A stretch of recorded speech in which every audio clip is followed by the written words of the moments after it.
6 সপ্তাহ যুদ্ধের পর আজ আলোচনার মঞ্চে মুখোমুখি যুক্তরাষ্ট্র ইরান। ইসলামাবাদের দিকে তাকিয়ে গোটা বিশ্ব।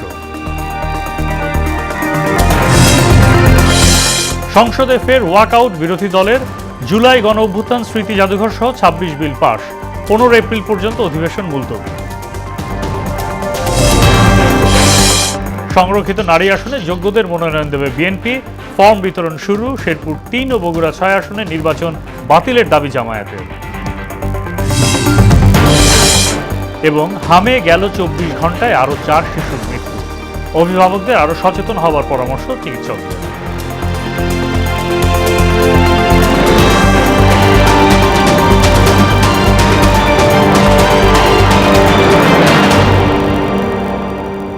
আসসালামু আলাইকুম। মোহনা সংবাদে সবাইকে স্বাগত। এতক্ষণ শুনছিলেন শিরোনাম। পুরো সংবাদের সঙ্গে আছি মোহাম্মদ সাইফুল ইসলাম খান। শুরুতে আন্তর্জাতিক প্রসঙ্গ। 6 সপ্তাহ যুদ্ধের পর এবার কূটনৈতিক মঞ্চে মুখোমুখি হতে যাচ্ছে যুক্তরাষ্ট্র ইরান। আজ অনুষ্ঠিত হবে আলোচনা। পাকিস্তানের রাজধানী ইসলামাবাদে অনুষ্ঠিত হতে যাওয়া এই আলোচনা কতদূর এগোবে তার দিকেই তাকিয়ে আছে গোটা বিশ্ব। বৈঠকে সম্ভাব্য অংশগ্রহণকারীদের নাম প্রকাশ করেছেন পাকিস্তানি কর্মকর্তারা।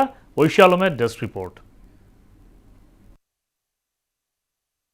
একদিন পিছিয়ে শনিবার অনুষ্ঠিত হতে যাচ্ছে ইরান যুক্তরাষ্ট্রের আলোচনা। বৈঠকে সম্ভাব্য অংশগ্রহণকারীদের নাম প্রকাশ করেছেন পাকিস্তানি কর্মকর্তারা।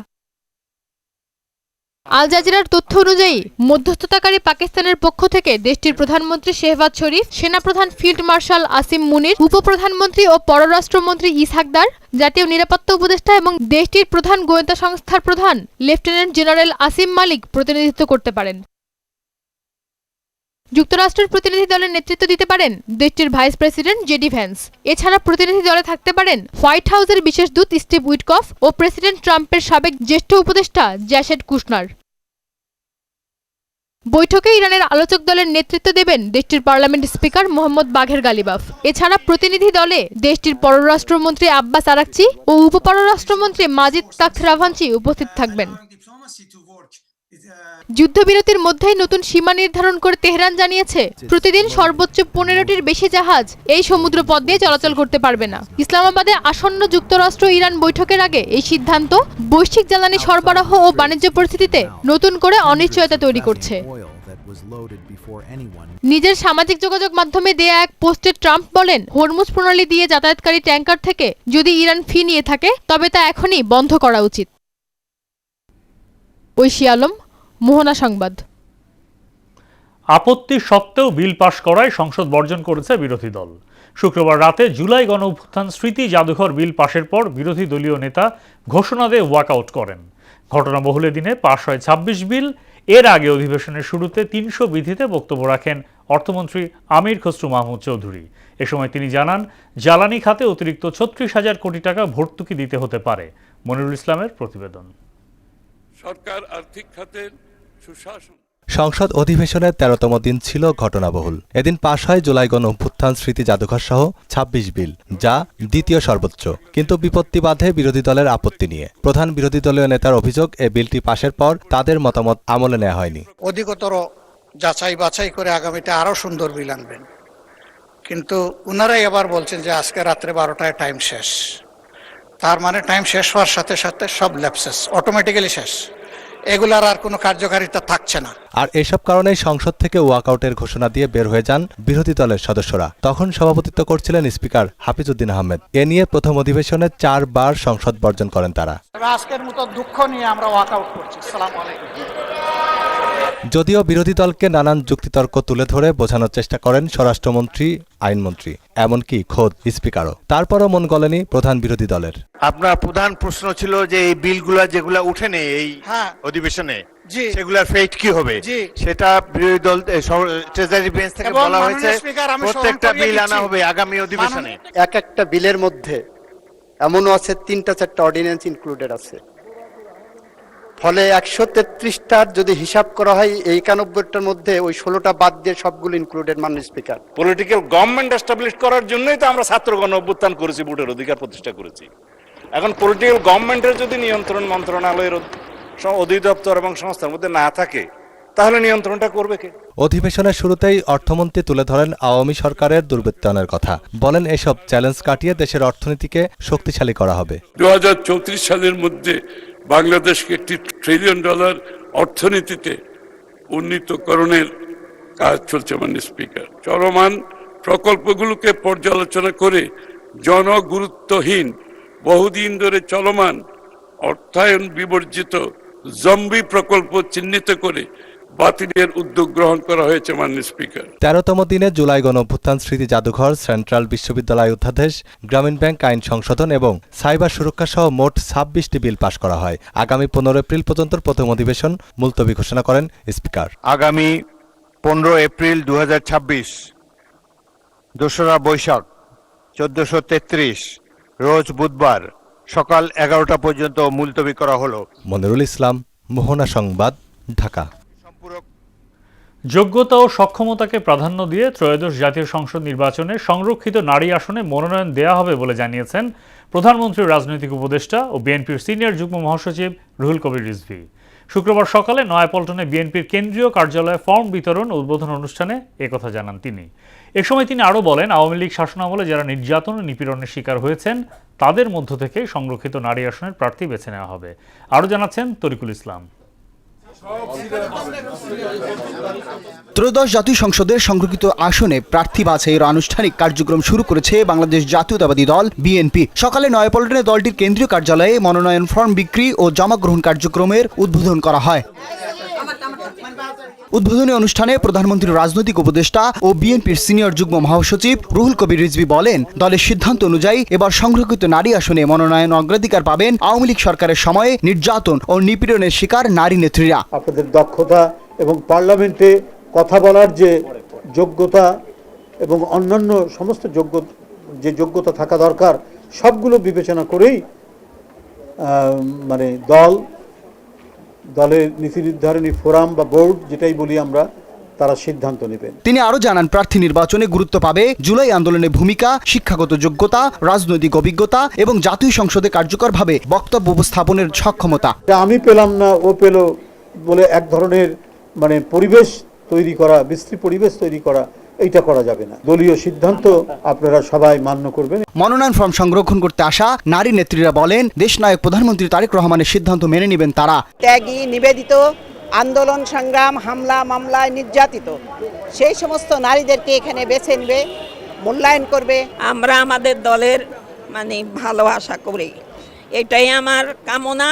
আমি মনোনয়ন প্রত্যাশী, 100% মনোনয়ন প্রত্যাশী। আমি মনে করি যে এই দলটির পাশে থেকে, দলটির সাথে থেকেই আমি বাংলাদেশের জন্য, দেশের মানুষের জন্য কাজ করতে চাই। দল আমাকে ক্ষমতা, দায়িত্ব দেন কোনো, আমি সেই দায়িত্বটা আরো সম্প্রসারিত করতে পারব। এবার সংরক্ষিত নারী আসনে 36টি আসন পাবে বিএনপি ও তাদের মিত্ররা। জোটে রয়েছে গণ অধিকার পরিষদ, গণসংহতি আন্দোলন এবং বাংলাদেশ জাতীয় পার্টি। আগামী 11 এবং 12 এপ্রিল পর্যন্ত মনোনয়ন ফর্ম বিতরণ ও জমা নেওয়া হবে। তরিকুল ইসলাম, মোহনা সংবাদ, ঢাকা। শেরপুর 3 ও বগুড়া 6 আসনে নির্বাচন বাতিলের দাবি জানিয়েছে জামায়াতে ইসলামী। দলটির সেক্রেটারি জেনারেল মিয়া গোলাম পারোয়ার বলেছেন, অতীত অভিজ্ঞতায় বলে কোনো দলীয় সরকারের অধীনে নির্বাচন সুষ্ঠু হয় না। শুক্রবার বায়তুল মোকাররমে বাদ জুমা জামাতের বিক্ষোভ সমাবেশে এসব কথা বলেন তিনি। বিএনপি যে পথে হাঁটছে তা দেশকে ধ্বংসের পথে নিয়ে যাচ্ছে বলে মন্তব্য করেন জামায়াত সেক্রেটারি। এমদাদুল হক খানের প্রতিবেদন। শুক্রবার বাদ জুমা রাজধানীর বায়তুল মোকাররম উত্তর গেটে জড়ো হন জামায়াতে ইসলামীর বিপুল সংখ্যক নেতাকর্মী। শেরপুর 3 এবং বগুড়া 6 আসনের উপনির্বাচনে ভোট ডাকাতি, কেন্দ্র দখল এবং নেতাকর্মীদের উপর হামলার প্রতিবাদে এই বিক্ষোভ সমাবেশের ডাক দেয় দলটি। সমাবেশে প্রধান অতিথির বক্তব্যে দলটির সেক্রেটারি জেনারেল মিয়া গোলাম পরোয়ার নির্বাচনের বিশ্বাসযোগ্যতা নিয়ে প্রশ্ন তোলেন। তিনি দাবি করেন, এই ভোট গ্রহণের চিত্র প্রমাণ করে কোনো দলীয় কাঠামোর অধীনে নিরপেক্ষ নির্বাচন সম্ভব নয়। অবিলম্বে এই 2 আসনের ফলাফল বাতিলের দাবি জানান তিনি। গতকালকে নির্বাচনে আবার প্রমাণ হয়েছে কোন দলীয় সরকারের অধীনে নির্বাচন নিরপেক্ষ হবে না। আমরা প্রধান নির্বাচন কমিশনারকে বলবো, আপনি এই দুইটি আসনের নির্বাচনকে বাতিল ঘোষণা করুন। বক্তব্যে এক সময়ের মিত্রদল বিএনপির কড়া সমালোচনা করেন গোলাম পরোয়ার। গণভোট এবং নির্বাচনী প্রক্রিয়া নিয়ে বিএনপির অবস্থানকে দ্বিমুখী আচরণ হিসাবে আখ্যা দেন তিনি। তার মতে জনগণের আকাঙ্ক্ষা বাস্তবায়নে বাধা হয়ে দাঁড়াচ্ছে বিএনপি। প্রধানমন্ত্রী নিজেই যেহেতু হার পক্ষে ভোট দিতে বলেছিলেন, তাহলে প্রধানমন্ত্রী নিজেও হার পক্ষে ভোট দিয়েছেন। হার পক্ষে ভোট দেওয়ার অর্থ হলো 84টি ঐক্যমতের জুলাই সনদের পক্ষে আপনি ভোট দিয়েছেন, সমস্ত সাংবিধানিক সংস্কারের পক্ষে আপনি ভোট দিয়েছেন। জনগণের ইচ্ছা এবং রায়ের বিরুদ্ধে আকাঙ্ক্ষাকে ধূলিসাৎ করার জন্য একের পর এক বিএনপি সরকার যে পথে আগাচ্ছেন, এই পথ হচ্ছে আপনাদের জন্য সর্বনাশা, অপরিণামদর্শী পথে আপনারা হাঁটতেছেন। জামাত নেতার অভিযোগ, গণভোটে বিপুল ব্যবধানে জয় হওয়ার পরও ক্ষমতার অপব্যবহার করে সেই রায়কে উপেক্ষা করা হচ্ছে। সমাবেশ শেষে একটি বিক্ষোভ মিছিল রাজধানীর বিভিন্ন সড়ক প্রদক্ষিণ করে। এমদাদুল হক খান, মোহনা সংবাদ, ঢাকা। ছুটির দিনেও পাম্পে তেলের জন্য দীর্ঘ সারি। জ্বালানি পেতে অপেক্ষা করতে হচ্ছে 14 থেকে 16 ঘন্টা পর্যন্ত। এজন্য সংকটের চেয়ে তেল ব্যবস্থাপনাকে দায়ী করলেন ক্রেতারা। আর পাম্প সংশ্লিষ্টরা বলছেন, চাহিদার চেয়ে কম তেল সরবরাহ করায় সংকট কাটছে না। এদিকে ফুয়েল কার্ড চালুর জন্য কয়েকটি পাম্পে থাকছে কিউআর কোড পদ্ধতি। মাফিউর রহমানের রিপোর্ট। ইরান ইসরায়েল যুদ্ধবিরতি ঘোষণা করার পর হরমুজ প্রণালী দিয়ে চলছে তেলবাহী জাহাজ। এখানে আটকে থাকা বাংলাদেশি 3টি জাহাজও শিগগিরই চলে আসার কথা রয়েছে। যদিও সরকার দাবি করছে তেলের কোনো সংকট নেই, অন্যান্য উৎস থেকে তেল সংগ্রহ করা হচ্ছে, তবুও তেলের পাম্পগুলোতে ছুটির দিনও দেখা গেল দীর্ঘ সারি। তেল না থাকায় বন্ধ অনেক পাম্প। এসব পাম্পের সামনে গিয়ে দেখা যায় গাড়ি সারি দীর্ঘ হয়েছে প্রায় কয়েক কিলোমিটার। অনেকে এসেছেন বৃহস্পতিবার সন্ধ্যা 7টায়, অনেকে 9টায়, অনেকে বা রাত 12টা থেকে বসে আছেন পাম্পে। 7টা থেকে আসছি, এখন পর্যন্ত আসছি। আমার 3 নাম্বার সিরিয়ালের গাড়ি। কালকের রাইতে 9টার সময় আমি টানা রোডে লাগাইছি, 1:30 থেকে 2টা বাজে গেছে, পরে বলে তেল নাই। আমার তো কালকে অফিস করতে হবে, আমাকে আবার কাজে বের হতে হবে, তো আমার তো তেল লাগবেই। তো যার কারণে আর কি ফ্যামিলিকে সময় না দিয়ে এখন পাম্পে সময় দিতে হচ্ছে আর কি। একই অবস্থা মোটরসাইকেলের ক্ষেত্রেও। বিভিন্ন পাম্পে তারা অপেক্ষা করছেন বৃহস্পতিবার রাত থেকে। তেল না থাকার জন্য সরবরাহ ঘাটতির চেয়ে ব্যবস্থাপনাকে দায়ী করছেন তারা। লাইনে তো আমি 4:30তে এখন পর্যন্ত আছি, আর এখন যদি নতুন তারা হয়তো 1.5-2 ঘন্টা থাকতে হবে। প্রায় 2 ঘন্টা সিরিয়াল আছে, আবার 12টা থেকে দিবে, মিনিমাম আমার 2টা-2:30 বাজবে। শুক্রবারে আমার অফ ডে, আমি ভোর 4:30টার সময় এখানে এসেছি। ছুটির দিন একটু রেস্ট নেবো, সেটাও উপায় নাই তেলের জন্য। গভর্নমেন্ট যেহেতু বলছে তেলের সমস্যা নাই, তার মানে ব্যবস্থা একটা আছে, কিন্তু পাম্পগুলোতে যেটা হচ্ছে কি শেষ হওয়ার পরে আনতে যাচ্ছে। পাম্প সংশ্লিষ্টরা বলছেন প্রয়োজনের চেয়ে কম তেল দেওয়ায় অল্প সময়ের মধ্যেই তা শেষ হয়ে যাচ্ছে। একই সাথে ইদানিং মানুষের তেল বেশি কেনার প্রবণতা বেড়েছে বলেও মনে করেন তারা। 4,500 লিটার দেয়, সেখানে 3-39-40,500 লিটার লাগে। 5 ঘন্টা 4 ঘন্টা শেষ, চাহিদার উপরে চলবে। যুদ্ধবিরতি এখন তো ঘোষণা আসছে, কিন্তু আমাদের যে তেল সাপ্লাই ডিপো থেকে সেটা ওই সামঞ্জস্যপূর্ণ আগের মতোই আছে, অতিরিক্ত কোনো আমাদের ফুয়েল দিচ্ছে না। এদিকে রাজধানীর 2টি পাম্পে ফুয়েল পাস চালুর জন্য কিউআর কোড স্ক্যান অপশন রাখা হয়েছে, নেওয়া হচ্ছে রেজিস্ট্রেশন। তবে এ বিষয়ে এখনই মুখ খুলতে নারাজ পাম্প সংশ্লিষ্টরা। এটা মনিটরিং করা হচ্ছে যে আপনি আজকে 1000 টাকা তেল নিলেন, আবার কয়দিন পরে আপনি আসতেছেন, এর মধ্যে কি আপনার 1000 টাকা তেল লাগবে কি না লাগবে না, সেটার জন্য মনিটরিং হবে। মধ্যপ্রাচ্যের স্থিতি অবস্থার উপর নির্ভর করবে বাংলাদেশের তেলের পরিস্থিতি কবে স্বাভাবিক হবে, এমনটাই বলছেন সংশ্লিষ্টরা। মফিউর রহমান, মোহনা সংবাদ, ঢাকা। গেল 5 দশকে প্রায় 1 ডিগ্রি সেলসিয়াস বেড়েছে দেশের গড় তাপমাত্রা। সেই ধারাবাহিকতায় এবছরও এটি রেকর্ড গড়বে বলে আভাস দিয়েছে আবহাওয়া দপ্তর। একই সঙ্গে চলতি বছরের জুন পর্যন্ত 3 থেকে 4টি তীব্র এবং 6 থেকে 8টি মৃদু থেকে মাঝারি তাপপ্রবাহের আশঙ্কাও জানিয়েছে দপ্তরটি। সংকট উত্তরণে বনায়ন ও জলাধার রক্ষার আহ্বান জানিয়েছেন আবহাওয়াবিদরা। শিহাবুদ্দিনের ক্যামেরায় উষা ফেরদৌসের রিপোর্ট।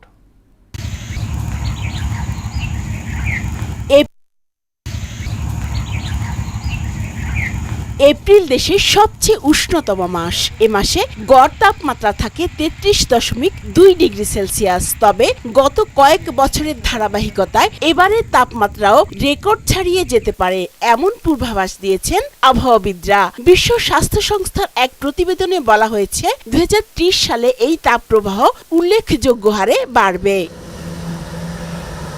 দেশের গড় তাপমাত্রা অব্যাহতভাবে বেড়ে চলায় স্বাভাবিক জনজীবন ব্যাহত হচ্ছে বলে মনে করেন ভুক্তভোগীরা। আগে দেখছি কি 6 মাস শীত 6 মাস গরম, কিন্তু এখন দেখি কি 1 মাস শীত। একটা সুন্দর একটা ওয়েদার থাকবে, বাট সেটা হচ্ছে না। আস্তে আস্তে দেখা যাচ্ছে এক সময় অনেক গরম পড়তেছে, আবার এই যে এখন যে ওয়েদারটা, একবার গরম হচ্ছে একবার বৃষ্টি পড়তেছে, মাঝে মাঝে খুব বাজে ইফেক্টও ফেলতেছে। অ্যান্ড সবকিছু মিলে জীবনযাত্রার পথেও অনেক বাধা দেখা যাচ্ছে। বন আস্তে আস্তে উধাও হয়ে যাচ্ছে এবং নদী বিলীন হয়ে যাচ্ছে, যার জন্য পরিবেশের উপরে একটা ইফেক্ট ফেলছে। সবুজায়ন ধ্বংস ও জলাধার ভরাটের ফলেই দেশের তাপমাত্রা বাড়ছে উল্লেখ করে আগামী 4 বছরে তা 0.7 ডিগ্রি সেলসিয়াসে উন্নীত হতে পারে বলে আভাস দেন এই আবহাওয়াবিদ। 2023 সাল ছিল উষ্ণতম বছর, তাকে পরাভূত করে 2024 সাল 1 নম্বর হিট ওয়েভ উষ্ণ বছরে পরিণত হয়েছে। 2025 সাল 3 নম্বর উষ্ণতম বছরে পৃথিবীতে পরিণত হয়েছে। এবার 2026 সালেও গরমের অনুভূতির তীব্রতা থাকবে। তাপ প্রবাহের কারণে অথবা এক্সট্রিম টেম্পারেচারের কারণে পৃথিবীতে মৃত্যুর হার সবচেয়ে বেশি। প্রাণ প্রকৃতি বাঁচাতে তাপ প্রবাহের সময় আবহাওয়া অধিদপ্তরের নির্দেশনা মেনে চলার পরামর্শ দেন এই বিশেষজ্ঞ। বেলা 11টা থেকে 4টা পর্যন্ত প্রখর সূর্যের আলোর মধ্যে আমরা অতি সাবধানতার সাথে যাতে তারা ছায়াযুক্ত স্থানে কাজ করে, শ্রম বিক্রি করে যারা জীবিকা নির্বাহ করে বা রিক্সা পুলার, তারা যাতে ছাতা ব্যবহার করে, পর্যাপ্ত পরিমাণ পানি পান করে, ওয়াটার রিজার্ভারের ওয়েল ডিস্ট্রিবিউশন এবং স্বাভাবিক প্রক্রিয়া নদ নদীর অক্ষুণ্ণ রেখে বনায়ন প্রক্রিয়াকে এবং নেচার বেসড সলিউশনের দিকে যদি আমরা অগ্রসর হই, তাহলে এই যে চরম ভাবাপন্ন ওয়েদার সিস্টেম তা সহনশীল থাকবে। পরিস্থিতি মোকাবিলায় সবুজায়ন ও জলাধার রক্ষার বিকল্প নেই বলেও মত দেন তিনি। উষা ফেরদৌস, মোহনা সংবাদ, ঢাকা। ময়মনসিংহ, বরিশাল ও সিলেট বিভাগে হামের উপসর্গ নিয়ে গেল 24 ঘন্টায় আরও 4 শিশুর মৃত্যু হয়েছে। তাদের মধ্যে বরিশালে 2 জন, ময়মনসিংহে 1 জন ও সিলেটে 1 জন। বৃহস্পতিবার থেকে শুক্রবার সকাল পর্যন্ত 4 শিশুর মৃত্যু হয়। স্বাস্থ্য অধিদপ্তরের সংবাদ বিজ্ঞপ্তিতে তথ্য জানানো হয়, এ পরিস্থিতিতে অভিভাবকদের আরও সচেতন হওয়ার পরামর্শ দিয়েছেন চিকিৎসকরা। প্রতিনিধিদের তথ্যে আরও জানাচ্ছেন মাহমুদা আক্তার। ময়মনসিংহ, বরিশাল ও সিলেট বিভাগে হামের উপসর্গ নিয়ে গেল 24 ঘন্টায় আরও 4 শিশুর মৃত্যু হয়েছে। তাদের মধ্যে বরিশালে 2 জন, ময়মনসিংহে 1 জন ও সিলেটে 1 জন। বৃহস্পতিবার থেকে শুক্রবার সকাল পর্যন্ত 4 শিশুর মৃত্যু হয়। স্বাস্থ্য অধিদপ্তরের সংবাদ বিজ্ঞপ্তিতে এ তথ্য জানানো হয়। ফরিদপুর জেলায় নতুন করে 17 শিশু হামের উপসর্গ নিয়ে হাসপাতালে ভর্তি হয়েছে। মেডিকেল কলেজ হাসপাতালে গেল 24 ঘন্টায় হামের উপসর্গ নিয়ে চিকিৎসাধীন অবস্থায় 2 শিশুর মৃত্যু হয়েছে। সার্জন কার্যালয় থেকে এ তথ্য নিশ্চিত করা হয়েছে। কিশোরগঞ্জে উদ্বেগজনক হারে বাড়ছে হাম রোগীর সংখ্যা। প্রতিদিনই নতুন নতুন রোগী শনাক্ত হওয়ায় জেলার হাসপাতালগুলোতে চাপ বাড়ছে। পরিস্থিতি সামাল দিতে এরই মধ্যে হাসপাতালগুলোতে নেওয়া হয়েছে বাড়তি সতর্কতা। প্রতিটা উপজেলাতে 5টা শয্যার একটা করে আইসোলেশন সেন্টার চালু করা হয়েছে। সদর হসপিটালে 10 শয্যার এবং সৈয়দ নজরুলও 10 শয্যার আইসোলেশন সেন্টার চালু করা হয়েছে। প্রয়োজনে এই সংখ্যা আরও বাড়ানো যাবে। কুষ্টিয়ায় হামের উপসর্গ নিয়ে বিভিন্ন হাসপাতালে ভর্তি শিশুর অধিকাংশের বয়স 6 মাস থেকে 3 বছরের মধ্যে। বাড়তি রোগীর চাপ সামলাতে কুষ্টিয়া জেনারেল হাসপাতালে হাম ডেডিকেটেড ওয়ার্ড চালু করেছে হাসপাতাল কর্তৃপক্ষ। এদিকে বরগুনা সদর উপজেলাকে রেড জোন ঘোষণা করে শুরু হয়েছে টিকাদান কর্মসূচি। নানা সংকটে চিকিৎসা সেবা নিতে হিমশিম খাচ্ছে রোগীরা। সারা দেশের মতো নরসিংদীতেও আশঙ্কাজনক হারে বাড়ছে হামের সংক্রমণ। প্রতিদিনই নতুন নতুন উপসর্গ নিয়ে জেলা ও উপজেলা হাসপাতালগুলোতে ভর্তি হচ্ছে রোগীরা, যাদের অধিকাংশই শিশু। 5 বছর কম বয়সী বাচ্চা, তাদের ব্যাপারে আমাদের অনেক বেশি সতর্কতা অবলম্বন করা উচিত, কারণ তাদের মধ্যে আমরা দেখতে পাচ্ছি যে প্রায় 82% যারা হাম আক্রান্ত হয়েছেন তার মধ্যে 82%ই 5 বছরের নিচে। সুতরাং আমাদের যারা অভিভাবক আছেন তাদেরকে শিশু বাচ্চাদের বা 5 বছর নিচের বাচ্চাদের অধিকতর বেশি সচেতনতা অবলম্বন করতে হবে। সিরাজগঞ্জের civil surgeon doctor Mohammad Nurul Amin জানান, সংক্রমণ নিয়ন্ত্রণে প্রয়োজনীয় ব্যবস্থা নেওয়া হচ্ছে এবং জনগণকে সতর্ক থাকার আহ্বান জানানো হয়েছে। মাহমুদা আক্তার, মোহনা সংবাদ। বান্দরবনের নাইখংছড়ি সীমান্তে অভিযান চালিয়ে পরিত্যক্ত অবস্থায় বিপুল পরিমাণ মাইন ও বিস্ফোরক সদৃশ্য বস্তু উদ্ধার করেছে বর্ডার গার্ড বাংলাদেশ। ঘটনাস্থল থেকে 5টি অ্যান্টিপার্সোনাল মাইন, 5টি ইম্প্রোভাইজড এক্সপ্লোসিভ ডিভাইস, একটি মেটাল ডিটেক্টর, একটি সোলার প্যানেল, মোবাইল ফোন ও পাওয়ার ব্যাংক উদ্ধার করা হয়। বিজিবি সূত্র জানায়, সীমান্তে নিরাপত্তা জোরদার ও চোরাচালান প্রতিরোধে নিয়মিত টহলের অংশ হিসাবে গোপন সংবাদের ভিত্তিতে অভিযান পরিচালনা করা হয়। এ সময় পরিত্যক্ত অবস্থায় সন্দেহজনক বস্তু দেখতে পেলে তা ঘিরে ফেলে বিজিবি সদস্যরা। বিশেষ অভিযান পরিচালনা করে। অভিযান চলাকালে বিজিবি সদস্যরা 4 থেকে 5 জন সন্দেহভাজন ব্যক্তিকে চলাচল করতে দেখতে পায় এবং তাদেরকে চ্যালেঞ্জ করা হয়। বিজিবি সদস্যদের উপস্থিতি টের পেয়ে তারা দ্রুত কয়েকটি ব্যাগ ফেলে পার্শ্ববর্তী পাহাড়ি জঙ্গলে পালিয়ে যায়। জননিরাপত্তার স্বার্থে ওই এলাকায় যানবাহন চলাচল সাময়িকভাবে বন্ধ রাখা হয়েছে এবং অননুমোদিত প্রবেশ প্রতিরোধে অতিরিক্ত টহল জোরদার করা হয়েছে। কবি ও আবৃত্তিকার মোহাম্মদ ফজলুল হকের লেখা আমি তোমাদেরই একজন শিরোনামে কবিতার বইয়ের মোড়ক উন্মোচন করা হয়েছে। সন্ধ্যায় বাংলা একাডেমির আব্দুল করিম সাহিত্য বিশারদ মিলনায়তনে বইটির মোড়ক উন্মোচন করা হয়।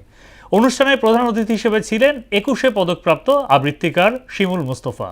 এটা কবির লেখা প্রথম কবিতার বই। অনুপ্রেরণা, আবেগ, শিক্ষামূলক 101টি কবিতা রয়েছে বইটিতে। মোড়ক উন্মোচন শেষে কবির কণ্ঠে আবৃত্তির আয়োজন করা হয়।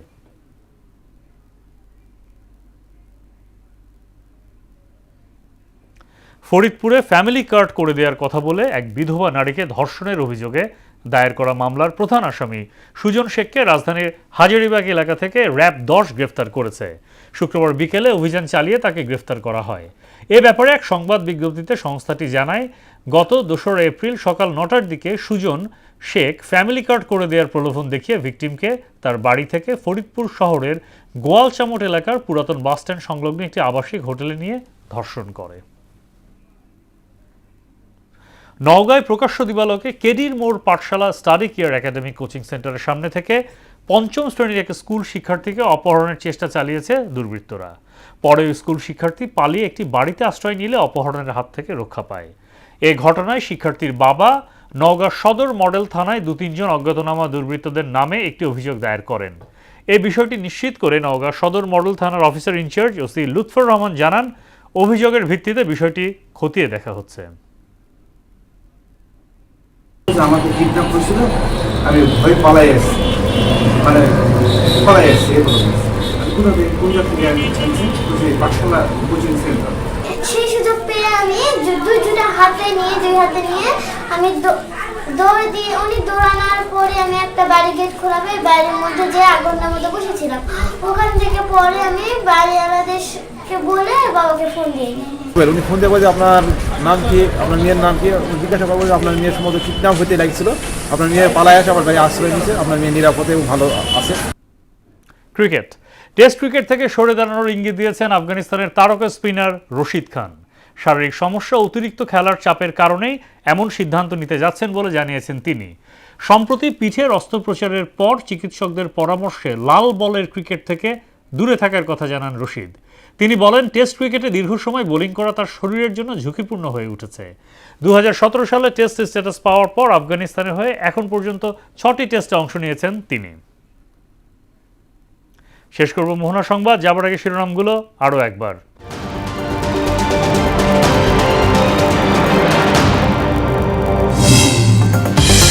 6 সপ্তাহ যুদ্ধের পর আজ আলোচনার মঞ্চে মুখোমুখি যুক্তরাষ্ট্র, ইরান, ইসলামাবাদের দিকে তাকিয়ে গোটা বিশ্ব।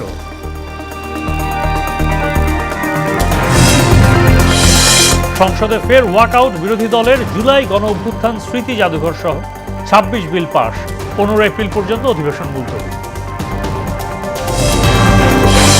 সংরক্ষিত নারী আসনে যোগ্যদের মনোনয়ন দেবে বিএনপি, ফর্ম বিতরণ শুরু। শেরপুর 3 ও বগুড়া 6 আসনের নির্বাচন বাতিলের দাবি জামায়াতের। এবং হামে গেল 24 ঘন্টায় আরও 4 শিশুর মৃত্যু, অভিভাবকদের আরও সচেতন হওয়ার পরামর্শ চিকিৎসকদের।